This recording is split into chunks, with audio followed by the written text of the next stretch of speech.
Hello everyone and welcome back to another video from Wake&Tech. In this video, I'm going to show you how to activate your reward card on Kwik Trip Rewards. So let's get started right away. First of all, open up your web browser and then in the address bar type in kwikrewards.com and press enter. You will now be taken into the official website for Kwik Rewards. Now if you haven't logged into your account already, go ahead and use your credentials to log into your account. And once you have logged in, scroll all the way down and you will see the gift cards button. Go ahead and click on it, and now you will see the check card balance button.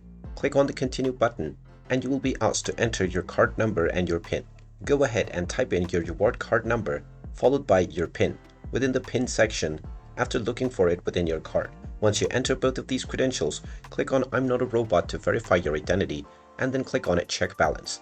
Once you click on this button, you will be taken into your card page and your card will be activated right away. And there you have it. That is how easy it is to activate your reward card on Kwik Trip Rewards. If you find this video helpful, make sure you hit that like button and subscribe to our channel if you haven't done so already. Also ring that notification bell to never miss another update from us. Thank you for watching and I will see you again in the next video.